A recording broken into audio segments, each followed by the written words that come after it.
Product ভিউতে আজকে একটা ইনফ্রারেড কুকার নিয়ে আসলাম। ইনফ্রারেড কুকার বলতেই সাধারণত যেই কুকারে আমরা যে কোনো পাতিল ব্যবহার করতে পারি। এটা মানের দিক থেকে খারাপ না, লাইভ অফের একটা কুকার। এই কুকারটার দেখতে যথেষ্ট সুন্দর বলেই আমি নিয়ে আসছি। অন্য কুকারের তুলনায় এটা মজবুতও মনে হচ্ছিল, কিন্তু যদিও এর নিচের দিকটা প্লাস্টিকের, দেখার সৌন্দর্য রয়েছে। তারপরে এখানে আপনি অন্য কুকারে যেটা পান নর্মালি 2000 ওয়াট সবগুলো কুকারেই থাকে, 2200 ওয়াট থাকে, যেখানে একটা অতিরিক্ত হিট পাবেন আপনি, কিন্তু ইলেকট্রিসিটির খরচ বা এক্সট্রা থেকে যায়, সেজন্য আমি 2000-এর মধ্যে নিয়ে আসছি। এটারে মার্বেল গ্রিন বলে বলা হয়েছে। তারপরে এটার ওয়েট লেখা হয়েছে 3.66 KG, net weight 3.24 KG. Electric saving, যেটা ইলেকট্রিক কস্ট সেভিং, সবগুলো যে যাই বলুক এখন সবগুলোই ইনভার্টার সিস্টেমে থেকে থাকে। আর ইনভার্টার সিস্টেমে ইলেকট্রিসিটি ম্যাক্সিমাম চুলাগুলোতেই সেভ করে, এটাও সেভ করে।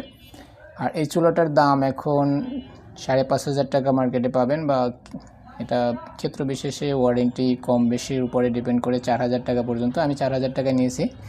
ওয়ারেন্টি কিছু নেই, যদিও কোম্পানি লাইফ এসকেআরপি তার 1 বছরের জন্য ওয়ারেন্টি, সেটা আমি পাবো।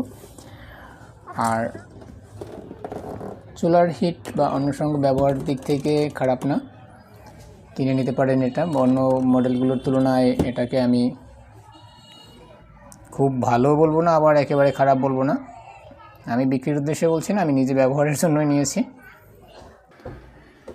তো এখানে আমি কুকারটা সেট করেছি। কুকারের ফাংশনগুলোর মধ্যে অন্যান্য যতগুলো অ্যাডভার্টাইজ দেওয়া হয় বা যাই করা হোক, এই সবগুলোই আছে। এখানে টাইমিং সিস্টেম আছে, পাওয়ার আছে, পাওয়ারের অনেকগুলো অপশন আছে, অন অফ করে ফাংশন যা আছে।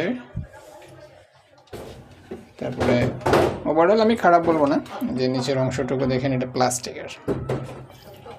তারপরে এখানে একটা ফ্যান আছে, সব কিছুই আছে, সবগুলোই ওভারঅল সব কিছু আমার কাছে এটা মনে হচ্ছে একটু মজবুত টাইপের, এই উপরে গ্লাসটার কারণে হয়তো। আর নিচের প্লাস্টিকটাও আমি আরও দেখছি, সে তুলনায় এটার নিচের প্লাস্টিকটা একটু মজবুত মনে হচ্ছে। যদিও স্টিল বডি বা অন্য বডি সব মজবুত বডি আছে, কিন্তু প্লাস্টিকের মধ্যে যেগুলো আছে তার মধ্যে এটাকে আমি যতগুলো দেখছি তার মধ্যে এটা মজবুত মনে হয়েছে। আর এটারও দুটো কালার আছে, তা আমি গ্রিনটাই পছন্দ করেছি, এটা নিয়ে আসছি। আপনার পছন্দ হলেও নিতে পারেন। আর প্রাইসটা তো আগেই বললাম, যেটা 5500 থেকে 4000। 4000-এর নিচে যদি কেউ কমেন্ট করেন কোথায় কী পাওয়া যায়, সেটা আমাকে বলতে পারেন। এসকেআরপির পক্ষ থেকে এখানে একটা ওয়ারেন্টি কার্ড দেওয়া হয়েছে, যেখানে আপনার অন্য ফাংশনগুলো বলে দেওয়া হয়েছে, এবং ওয়ারেন্টি কার্ডটার মতো এখানে ওয়ারেন্টি কার্ড সিস্টেম নর্মালি রাখছে। আর এখানে তেমন কোনো কঠিন চালানোর মধ্যে তেমন কঠিন অপশন নাই। আর এটার জন্য আপনি যে কোনো পাতিল ব্যবহার করতে পারবেন, তবে এখানে ওরা একটা নির্দিষ্ট করে দিয়েছে যে আপনি সমান তলার পাতিল ব্যবহার করা সবচেয়ে উচিত।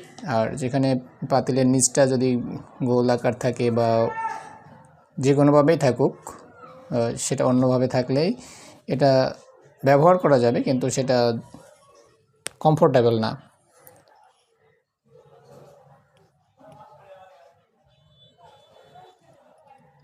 তো আজকে এতটুকুই সংক্ষিপ্ত। কারো কিছু জানার থাকলে, আমি প্রথম 3 দিন ব্যবহার করেছি, বাকিটা পরবর্তীতে হয়তো আপনাদের সাথে আবারও শেয়ার করব। আল্লাহ হাফেজ।